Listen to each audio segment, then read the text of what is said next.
তথাকথিত নেত্রী যিনি তার নেতা কর্মীদেরকে ফেলে সেই ভারতে গিয়ে আশ্রয় নিয়েছে। আবার বলছেন কি জানেন, শর্ট করে চলে আসবো। বাংলাদেশের জনগণ আপনার অপেক্ষায় আছে, কারণ আমরা আপনাদেরকে এতদিন জেলে রাখবো না, আমরা শুধু বিচার করব। আমরা বীরের মতো গিয়েছি জেলের মধ্যে, জেল থেকে বীরের মতো বেরিয়ে এসেছি।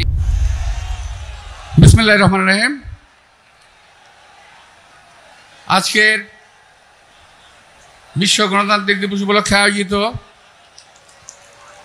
এই সভার সম্মানিত সভাপতি বিএনপি মহাসচিব মির্জা ফখরুল ইসলাম আলমগীর, আজকের প্রধান অতিথি যিনি দীর্ঘদিন সুদূর প্রবাস থেকে বিএনপিকে পরিচালিত করছেন, আজকের এই পর্যায়ে নিয়ে এসেছেন আমাদের সেই নেতা তারেক রহমান, উপস্থিত নেতৃবৃন্দ, প্রিয় ভাই ও বোনেরা, আসসালামু আলাইকুম। আমি প্রথমেই অত্যন্ত শ্রদ্ধার সঙ্গে স্মরণ করতে চাই দেশনেত্রী বেগম খালেদা জিয়াকে। দেশনেত্রী বেগম খালেদা জিয়া, যার সঙ্গে আমাদের রাজনীতি করার সৌভাগ্য হয়েছিল। আমাদের দুর্ভাগ্য ছিল আমরা একসময় একই সঙ্গে জেলে গিয়েছিলাম। পরবর্তীতে তিনি যখন ছাড়া পান, আমরা তারও অনেক পরে ছাড়া পাই, যখন 2008 সালে নির্বাচন হচ্ছিল। ওই সময় তাকে নির্বাচনে যেতে বাধ্য করা হয়েছিল 101 রকম। আমরা যখন জেল থেকে বের হই, জেল থেকে বের ওনাকে প্রশ্ন করেছিলাম, নেত্রী আপনি নির্বাচনে কেন গেলেন? নির্বাচনে যাওয়া ঠিক হয় নাই। উনি বললেন নির্বাচনে যাওয়া ঠিক হয়েছে, আমি যদি নির্বাচনে না যেতাম তাহলে তোমাদেরকে জেল থেকে বের করতে পারতাম না, এই জন্যই আমাকে নির্বাচনে যেতে হয়েছে। এখন আমি যেই প্রশ্নের কথাটা বলতে চাই, প্রিয় ভাইয়েরা, একজন নেত্রী তার কর্মীদের জন্য দেশে থেকে গেলেন, বিদেশে পালালেন না। দেশনেত্রী বেগম খালেদা জিয়া উনি দেশ ছেড়ে পালান নাই। উনি বলেছিলেন এই দেশ আমার, মাটি আমার, বাইরে আমার কোনো বাড়িঘর নাই, আমার কোনো প্রভু নাই, আমি বাইরে যেতে পারবো না। আর আজকে দেখেন আরেকজন তথাকথিত নেত্রী যিনি তার নেতা কর্মীদেরকে ফেলে সেই ভারতে গিয়ে আশ্রয় নিয়েছেন। আবার বলছেন কি জানেন, শর্ট করে চলে আসব। আমাদের বাংলাদেশের জনগণ আপনার অপেক্ষায় আছে, কারণ আমাদের নেত্রীকে আপনি দীর্ঘদিন জেলে রেখে মৃত্যুশয্যায় ঠেলে দিয়েছেন। আমরা আপনাদেরকে এতদিন জেলে রাখবো না, আমরা শুধু বিচার করব। এই দেশের জনগণ আপনার বিচার করবে। এই দেশে মানুষের হত্যার, খুনের, এই যে আমরা এই মঞ্চে যারা আছি, মঞ্চের বাইরে যারা আছেন, বিনা দোষে আমরা মাসের পর মাস জেল খেটেছি, তার বিচার আমরা ইনশাআল্লাহ করব। প্রিয় ভাইয়েরা, সর্বশেষ এই কয়েকদিন যাবৎ বেশ কিছু তারকা গ্রেপ্তার হচ্ছেন, আপনারা দেখেছেন না? বেশ কিছু গ্রেপ্তার হচ্ছে। আওয়ামী লীগের তথাকথিত নেতৃবৃন্দ, আওয়ামী লীগের চামচাবৃন্দ গ্রেপ্তার হচ্ছেন। তারপর যখন সুযোগ পেয়েছে মানুষ, যেখানে পেয়েছে সেখানেই গণপিটুনি দিয়েছে।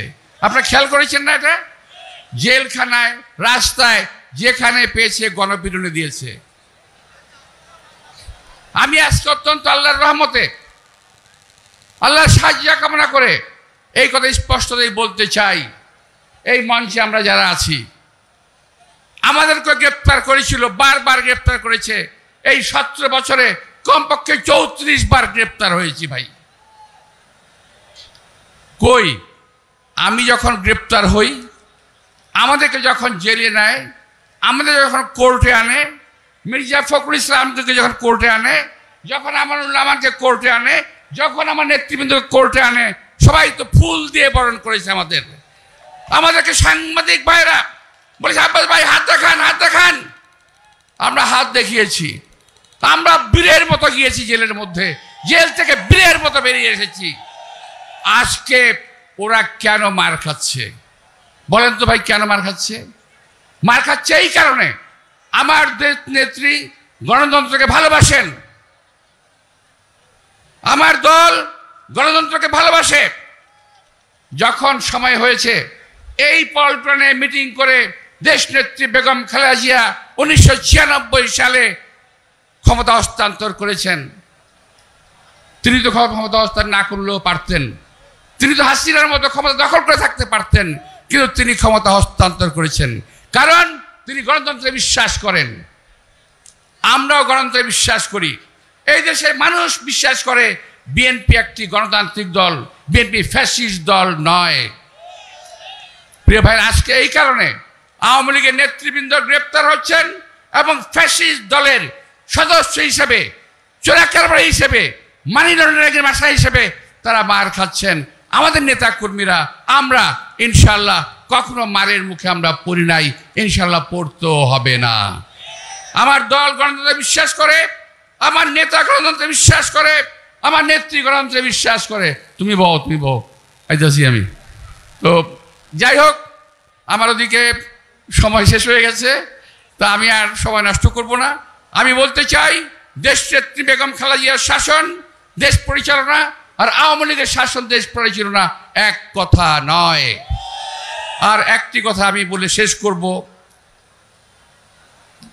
আমার এই কথা বলার কথা না, তবুও বলছি। আমার হঠাৎ করে প্রশ্ন আসলো, আজকে সকালবেলা সোশ্যাল মিডিয়ায় দেখলাম একজন দায়িত্বশীল ব্যক্তি বলছেন একটি তৃতীয় দলের কিংবা তৃতীয় শক্তির প্রয়োজন আছে। আমি দেখলাম, আমি ওনার এই কথাটা বুঝতে পারলাম না উনি কি বলতে চান। ওই জায়গায় বসে, ওই অবস্থানে বসে ওনার মতো ব্যক্তি এই কথাটা কি করে বলেন? আমি কিছু বলবো না, আমি শুধু বলবো জাতির সামনে আপনি আপনার এই বক্তব্যের ব্যাখ্যাটা দয়া করে তুলে ধরবেন, নইলে জাতির মনে সন্দেহের সৃষ্টি হবে। আমাদের নেতা বিএনপি মহাসচিব বারবার বলছেন আমরা আপনাদেরকে সময় দেব, যথাযথ সময় দেব, আমরা প্রয়োজনীয় সময় দেব। তার অর্থ এই নয় যে আজীবন আপনাদেরকে আমরা সময় দেব, এই কথাটা মনে ভুললে হবে না। কিন্তু আপনার ওই বক্তব্যে মনে হচ্ছে আপনার ওদের আজীবনী ক্ষমতায় থাকতে চান। সেই চিন্তা করবেন না, সেই দুঃশাসন, সেই দুশ্চিন্তা করলে কিন্তু ভুল চিন্তা করবেন। করেন না, 1000 রাজনৈতিক দল করেন, কোনো অসুবিধা নাই, কিন্তু এই জায়গায় বসে যে কথা বলছেন এই কথাটা শোভনীয় নয়। আপনি দয়া করে জনগণের সামনে আপনার বক্তব্যটা স্পষ্ট করবেন আশা করি। আপনাদের সবাইকে আন্তরিক শুভেচ্ছা এবং ধন্যবাদ জানিয়ে বক্তব্য শেষ করছি। খুদা হাফেজ। বাংলাদেশ জিন্দাবাদ, দেশনেত্রী বেগম খালেদা জিয়া জিন্দাবাদ, তারেক রহমান জিন্দাবাদ, বিএনপি জিন্দাবাদ। আসসালামু আলাইকুম।